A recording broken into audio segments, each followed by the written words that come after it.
Hey, this is Michael Julian of Mind Waves. Welcome to Mind Waves. And I wanted to put out this video this afternoon to speak about the realities of depression and how those feelings can actually lead to thoughts of suicide or actually the attempt of taking one's life. And I realize that this is very, very heavy information. You may have come to Live It Stoked to get an uplift in terms of positive thinking, positive energy, want to learn how to create stoked energy.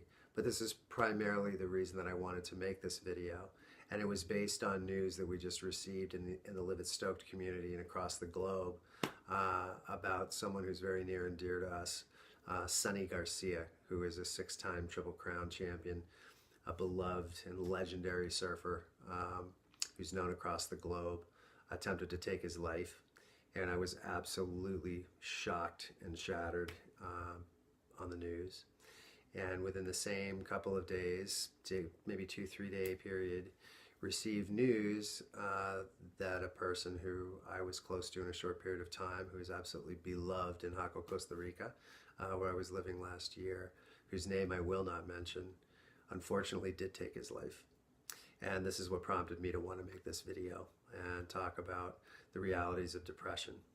You know, the CDC has put out studies since 2016 up until the present that suicide is one of the leading causes of death in the United States and is now growing into a global endemic crisis and will be one of the leading causes of death across the globe. So this is very important that I put this out. Right now, the CDC is basically putting out new studies and they're showing that it can range anywhere from a 6 to 7 percentile per 100,000 to a 57 to 61 percentile in some states. The suicide rate has now grown in every single state in the continental United States. And there are many, many studies across the globe, Central Europe and other countries and surrounding, that are putting out the same type of research. It's overwhelming to consider, but it's factual reality that depression is sweeping as an endemic crisis. And if we actually reach out to ones that we know or that we love, friends, family members, people we may have just been acquaintances with, we may have only met them just a few times and we happen to cross their path again. If there's any social friendly interaction going on, we do have the capacity to help one another as human beings if we engage each other about what we're feeling. And if that person allows us to communicate, which is generally one of the hardest hurdles to overcome, is somebody actually divulging how they're feeling. But if we make that outreach, this is one of the primary things that we can do to actually save somebody's life. Look for the signs if somebody's heavily depressed or feeling any kind of suicidal tendency. And sometimes it can go completely and totally undetected. It's invisible. They can be right in front of you feeling amazing and looking like they have stoked energy. They're a positive person. They're happy. They may have an amazing amount of fulfillment in their lives. They may have a lot of money. They may be very successful. They may have a relatively large social community. And underneath there is this dark current that's building on a daily basis. And of course, we're all starting to experience some of these emotions in terms of anxiety and depression, which are two key ingredients that can lead to high-scale depression and then eventually thoughts of suicide based on global warming, the overusage of technology. Now loneliness has also been documented as a study that is becoming an endemic crisis based on us feeling isolated with technology and not engaging each other as human beings. This is why I wanted to make this video, was to actually send a very strong message to anybody out there who's listening, anybody who's tied to the Live It Stoked community, any human on the planet who happens to watch this video, that if you know somebody who is not in their normal stream of energy, if they feel like they're reclusive to you, they're not engaging family or friends, you've noticed that potentially they're not doing the things that they love to do, or you're noticing these things in yourself. This is one of the most important things, is that when we start to feel these feelings immediately, the isolation can create an all too powerful inner isolation. So if we're not eating correctly, not sleeping correctly or well, if we're in any kind of position where we're starting to lose touch with the things that we love to do, we're not engaging communication with other human beings unless it's looking at the crazy device that we all use. That's just going to increase stress levels and anxiety. These are all telltale signs that you may have a form of depression.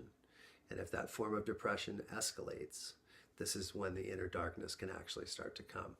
And that yin-yang that I'm always talking about in terms of the balance of energy in life, this is when the black side can actually bleed over into the white side and actually take us over.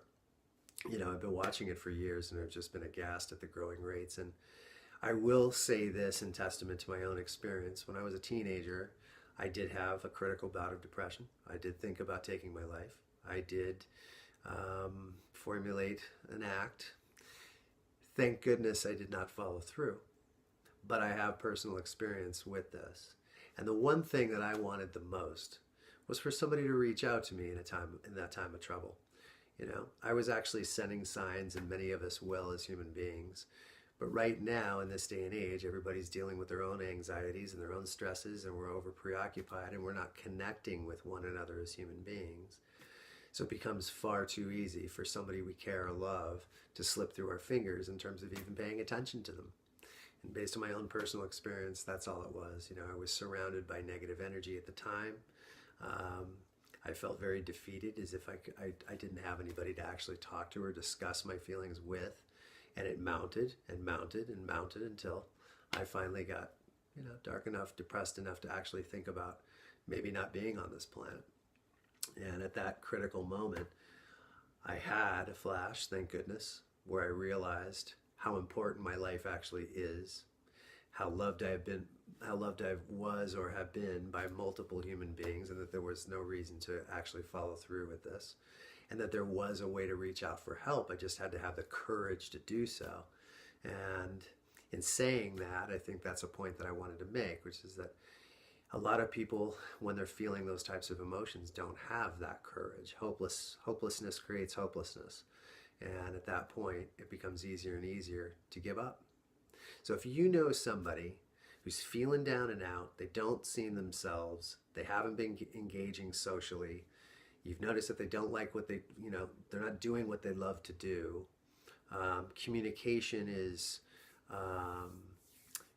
void, changed in any dramatic way, reach out to that person, love that person, take 5 minutes of your time to just say, are you okay? Is there anything that you want to talk to me about? Or is there anything going on with you that, you know, you'd like to discuss, make you feel better? Think about how easy that is to do. What a gentle, easy act. If we just reach out and we ask. And if we detect it and the person doesn't give us the response we are searching for, if we're concerned, we may have already made a prejudgment. Don't. If you still get that feeling in the pit of your stomach that this person is in trouble, try again and try again and try again until you finally contact that person's emotions, because that person 95% of the time does want you to care about how they're feeling. They just need that moment in time where somebody actually cared enough to listen to their feelings. And at that critical moment, we may help them make some form of a first stage breakthrough. Even if it's just for a couple of seconds, a couple of minutes, where they're actually starting to divulge what's bothering them. Just listen, be compassionate, be available and understanding, and work on it slowly but surely with that person until you find out exactly what's going on with them, because we are living in a day and age where this is an endemic crisis. And we don't want to lose the people that are near and dear to us, our family, our friends, our loved ones, or acquaintances, people that we can actually grow friendships with. And if we do that in a random act of kindness for any human being, with positive thinking, with the thinking that I can actually make a difference right now, it's happening now, I had the thought, I wanted to produce love, and I cared about this person's emotions, stoked energy will rise in you, and that's when the kinetic flow can occur, that electricity, and then we deliver the gift. So if there's any way that you have the ability to communicate feelings of care and expression of caring, concern for this individual, you may actually save a life. Live it stoked. Thanks for taking time to watch this video. And if you're interested in receiving new content in terms of creating stoked energy and the power of positive thinking for better mental, spiritual, and physical health, hit the subscribe button in the link below or subscribe in the comments section. And until then, live it stoked.